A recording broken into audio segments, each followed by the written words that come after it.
നമസ്കാരം. കേരള ഹൈക്കോടതി ഇന്നലെ സുപ്രധാനമായൊരു വിധിയിലൂടെ ജനശ്രദ്ധ പിടിച്ചുപറ്റി. ജസ്റ്റിസ് കൗസർ എടപ്പകത്താണ് ആ വിധി പുറപ്പെടുവിച്ചത്. 31 കൊല്ലം മുമ്പ്, കൃത്യമായി പറഞ്ഞാൽ 1994 ഗുരുവായൂർ പോലീസ് സ്റ്റേഷൻ പരിധിയിൽ നടന്ന ഒരു കൊലപാതകത്തിലെ വിധിയിന്മേലുള്ള വിധിയായിരുന്നു അത്.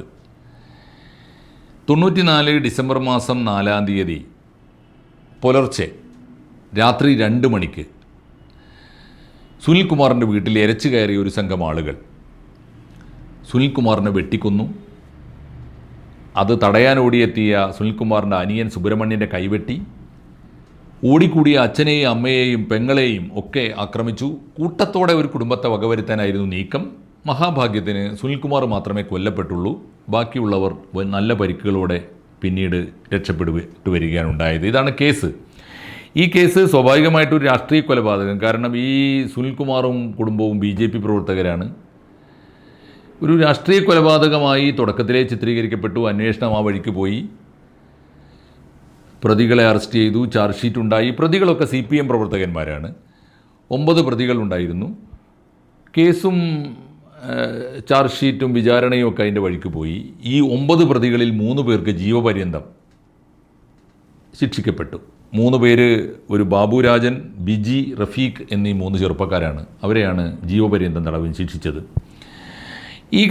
ഈ വിചാരണയും വിധിയും ഒക്കെ നടക്കുമ്പോഴും ഈ ചെറുപ്പക്കാരുടെ സംഘം വിളിച്ചു പറഞ്ഞുകൊണ്ടേയിരുന്നു, ഞങ്ങൾ ഈ കേസ് അറിഞ്ഞവരല്ല, ഞങ്ങൾ ഈ കുറ്റകൃത്യം ചെയ്തവരല്ല എന്ന് പറഞ്ഞുകൊണ്ടേയിരുന്നു. കേൾക്കാൻ ആളുണ്ടായില്ല. കാരണം രാഷ്ട്രീയ കൊലപാതകങ്ങളിൽ പൊതുവേ ഒരു രീതിയുണ്ട്. ആരെങ്കിലുമൊക്കെ പ്രതികളെ ചൂണ്ടിക്കാണിച്ചു കൊടുക്കുകയും മറ്റാരിലേക്കും അന്വേഷണം പോവാതിരിക്കാൻ തൽക്കാലം ആ പ്രതികളെ വെച്ച് രക്ഷപ്പെടുകയും ചെയ്യുന്ന ഒരു രീതി എല്ലാ പാർട്ടികളും സ്വീകരിച്ചു വരുന്നുണ്ട്. CPM ഏതാണ്ട് ഈ കേസിൽ ആ നിലപാടാണ് സ്വീകരിച്ചത് എന്ന് വേണം കരുതാൻ. പാർട്ടി ചൂണ്ടിക്കാണിച്ചു കൊടുത്ത പ്രതികളെ ഒരുപക്ഷെ പാർട്ടി സമ്മതത്തോടെയോ അല്ലാതെയോ എന്തായാലും അവർ പക്ഷേ നിരന്തരമായി മുറവിളി കൂട്ടിക്കൊണ്ടേയിരുന്നു, ഞങ്ങളല്ല എന്ന് പറഞ്ഞുകൊണ്ടേയിരുന്നു. അങ്ങനെ ഒടുവിൽ ഈ ഹൈക്കോടതിയിൽ ഇവർ കൊടുത്ത അപ്പീലിൻ്റെ അടിസ്ഥാനത്തിൽ ഈ കേസ് പുനരന്വേഷണത്തിന് ഉത്തരവിട്ടു. തൃശ്ശൂർ ക്രൈംബ്രാഞ്ച് പുനരന്വേഷണം നടത്തി.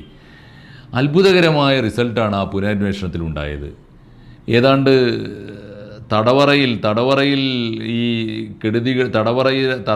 കൊടിയ തടവനുഭവിക്കാൻ തുടങ്ങിയ ഈ പ്രതികളെ അവർ ചെയ്തു എന്ന് പറയുന്ന കേസ് രണ്ടാമത് അന്വേഷിച്ച് ചെന്നപ്പോൾ അവരും ഈ കേസും തമ്മിൽ ബന്ധമേ ഇല്ല എന്ന് മാത്രമല്ല, മറ്റ് 9 പ്രതികളാണെന്ന് കണ്ടെത്തി. ഈ 9 പേരും യഥാർത്ഥത്തിൽ CPM ബന്ധമുള്ളവർ പോലുമല്ല. അതാണ് വേറെ ഒരു തമാശ. ഇതിനിടയിൽ നടന്ന രണ്ടാമത് ക്രൈംബ്രാഞ്ച് ഈ കേസ് അന്വേഷിച്ചുകൊണ്ടിരിക്കുമ്പോൾ 2 സമാനമായ സംഭവങ്ങൾ കൂടി പുറത്തു വന്നു. അത് വാടാനപ്പള്ളിയിൽ ഒരു രാജീവൻ വധം നടന്നു. അതേ സമയത്ത് തന്നെ ഏതാണ്ട് അതേ കാലത്ത് തന്നെയാണ് മതിലകം പോലീസ് സ്റ്റേഷൻ പരിധിയിൽ ചളിങ്ങാട്ട് സന്തോഷ് വധം നടന്നു. ഈ ചളിങ്ങാട്ട് സന്തോഷിനെയും വാടാനപ്പള്ളിയിലെ രാജീവനെയും ഒക്കെ കൊലപ്പെടുത്തി അതേ രീതിയിലും അതേ സംഘവും അതേ ക്രിമിനലുകളുമാണ് ഈ തൊഴിയൂരിലെ സുനിൽകുമാറിനെയും കൊന്നത് എന്ന് തെളിഞ്ഞു. ഈ പ്രതികൾ ആരാണ്? യഥാർത്ഥത്തിൽ പ്രതി ചേർക്കപ്പെട്ട ഇവരാരുമല്ല. ഇവരുമായി യാതൊരു ബന്ധവുമില്ല. സംഘടനാപരമായ ബന്ധം പോലുമില്ല. മാത്രമല്ല ആ സംഘടന ഈ പ്രതികൾ ഈ കൊലപാതക കേസിലൊക്കെ പ്രതികളായി വന്നവർ ഏറെക്കുറെ ഒരേ കൂട്ടരാണ്, ഒരേ സംഘടനക്കാരാണ്. ആ സംഘടന അബ്ദുൽ നാസർ മഅദനിയുമായി ബന്ധമുണ്ടായിരുന്ന അന്നത്തെ സംഘടനയാണ് ജംഇയ്യത്തുൽ ഇഹ്സാനിയ്യ. അക്കാലത്ത് ധാരാളം കുറ്റകൃത്യങ്ങൾ അവർ ചെയ്തതായിട്ട് വാർത്തയുണ്ടായിരുന്നു. ജംഇയ്യത്തുൽ ഇഹ്സാനിയ്യക്കാരാണ് ഈ കേസിലെ യഥാർത്ഥ പ്രതികൾ എന്ന് പുറത്തു വന്നു. അതിൽ പ്രതികളെയും അറസ്റ്റ് ചെയ്തു.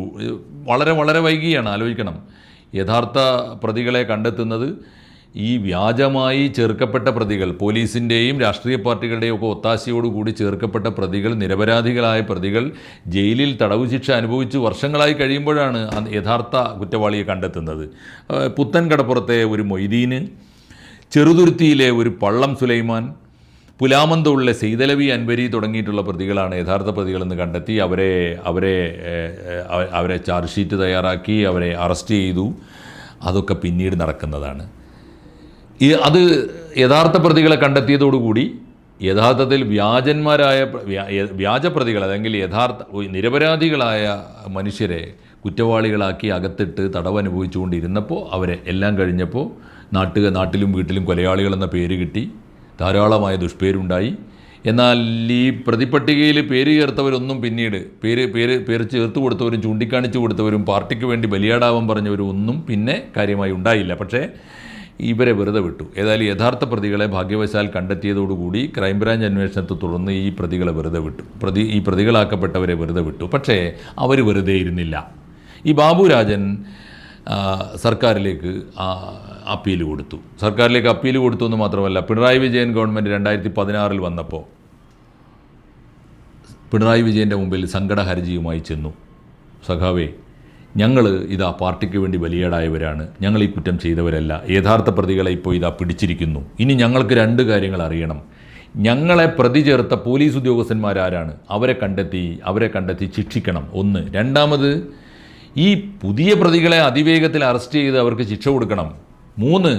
ഞങ്ങൾ അനാവശ്യമായി അനുഭവിച്ച പീഡകൾക്ക്, മാനസികവും ശാരീരികവുമായ പീഡനങ്ങൾക്ക്, പോലീസ് മർദ്ദനങ്ങൾക്ക് ഒന്നും കണക്കില്ല, ഞങ്ങൾക്ക് ന്യായമായ നഷ്ടപരിഹാരം തരണം എന്ന് ആവശ്യപ്പെട്ടുകൊണ്ട് ഹൈക്കോടതിയെ സമീപിച്ചു എന്ന് മാത്രമല്ല, പിണറായി വിജയൻ ഗവൺമെൻറ്റിനെയും സമീപിച്ചു.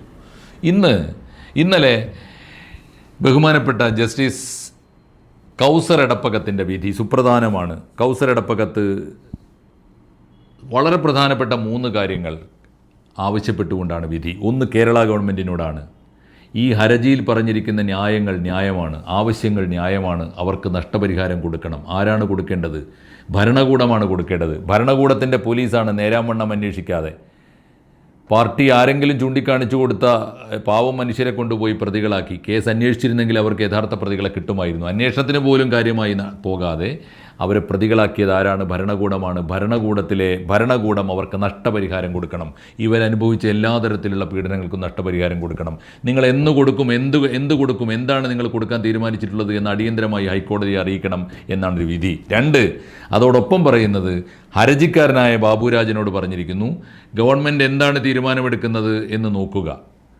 ഗവൺമെൻറ് തീരുമാനപ്രകാരം നിങ്ങൾക്ക് കിട്ടാൻ പോകുന്ന നഷ്ടപരിഹാരം പോരാ എന്ന് നിങ്ങൾക്ക് തോന്നിയാൽ നിങ്ങൾക്ക് നിർബന്ധമായും അതിവേഗത്തിൽ ഈ കോടതിയെ തന്നെ സമീപിക്കണം. നിങ്ങൾ പോരാ എന്ന് നിങ്ങൾക്ക് കോടതിയോട് പറയാം. പോരെങ്കിൽ അങ്ങനെ ഒരു അവകാശം കൂടി ഈ പ്രതികൾക്ക്, ഈ പാവം നിരപരാധികളായി ശിക്ഷിക്കപ്പെട്ട നിരപരാധികളായ മനുഷ്യർക്ക് കൊടുത്തിട്ടുണ്ട്. 3-ഒന്നുകൂടി പറഞ്ഞിട്ടുണ്ട്, ഈ ഹർജിയിൽ പറഞ്ഞ മറ്റൊരു കാര്യവും ന്യായമാണ്. കുറ്റവാളികളല്ലാത്ത ഞങ്ങളെ, നിരപരാധികളായ ഞങ്ങളെ കാര്യമായൊരു അന്വേഷണവും കൂടാതെ, ഒരു തെളിവുമില്ലാതെ, പലപ്പോഴും ആവശ്യമില്ലാതെ പീഡിപ്പിച്ചും നിർബന്ധിച്ചും ഒക്കെ മൊഴിയെടുത്ത് വ്യാജമൊഴി എഴുതിയുണ്ടാക്കി ഞങ്ങളെ പ്രതികളാക്കിയ ഉദ്യോഗസ്ഥന്മാരുണ്ടല്ലോ. സുപ്രധാനമായ 2 പോലീസ് ഉദ്യോഗസ്ഥന്മാർ, അന്നത്തെ ഗുരുവായൂർ പോലീസ് സ്റ്റേഷനിലെ CI ശിവദാസൻ പിള്ള, അന്നത്തെ SI സതീശൻ, ഈ 2 പേർക്കും ശിക്ഷ കൊടുക്കേണ്ടതല്ലേ? അവർ ഈ നിയമത്തോടും ഈ രാജ്യത്തെ നീതിപാലനത്തോടും കാണിച്ചത് അങ്ങേയറ്റത്തെ അക്രമമല്ലേ? അവരല്ലേ യഥാർത്ഥ കുറ്റവാളികൾ? അവർക്ക് ശിക്ഷ കൊടുക്കേണ്ടതല്ലേ? അവർക്ക് ശിക്ഷ കൊടുക്കേണ്ടതാണ് എന്നും വിധിച്ചിട്ടുണ്ട്. അടിയന്തരമായി ഈ തീരുമാനത്തിൽ നടപടി ഉണ്ടാകണം. എന്തുകൊണ്ടെന്നാൽ 1000 കുറ്റവാളികൾ രക്ഷപ്പെട്ടാലും ഒരു നിരപരാധി ശിക്ഷിക്കപ്പെടരുത് എന്ന് ആർത്തു വിളിക്കുന്ന നിയമമാണ് നമ്മുടെ നിയമം. ആ നീതിന്യായ സംഹിതയുടെ മേലാണ് ഈ ഉദ്യോഗസ്ഥന്മാർ കരിവാരി തേച്ചത്. ഉദ്യോഗസ്ഥന്മാർ മാത്രമല്ല, രാഷ്ട്രീയ കൊലപാതകങ്ങളിൽ പലപ്പോഴും കേരളത്തിൽ നടക്കുന്ന ഒരു ഒത്തുതീർപ്പുണ്ട്. കൂടുതൽ അന്വേഷിച്ച് പോലീസ് ബുദ്ധിമുട്ടാവാതിരിക്കാൻ ഒരു പാർട്ടിയിലെ പ്രവർത്തകന്മാരാരെങ്കിലും കൊല്ലപ്പെട്ടാൽ മറു പാർട്ടിയിലെ ആരാണോ പ്രതികളെന്ന് സംശയിക്കാൻ എളുപ്പം ആ പാർട്ടിയിലെ ഏതെങ്കിലും 4 പ്രതികളെ ചൂണ്ടിക്കാണിച്ചു കൊടുക്കും.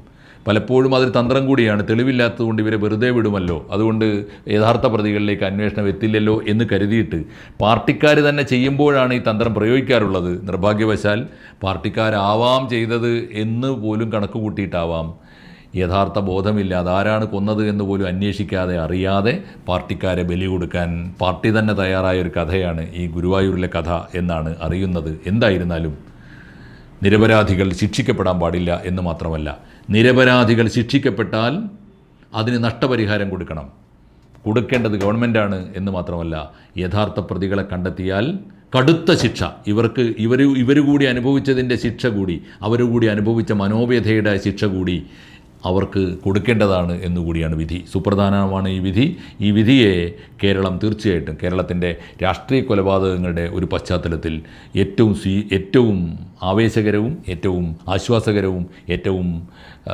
നീതിപൂർവവുമായൊരു വിധിയാണ് ഈ വിധി ചരിത്രപരമാണ് എന്നുകൂടി പറഞ്ഞുകൊള്ളട്ടെ. നന്ദി, നമസ്കാരം.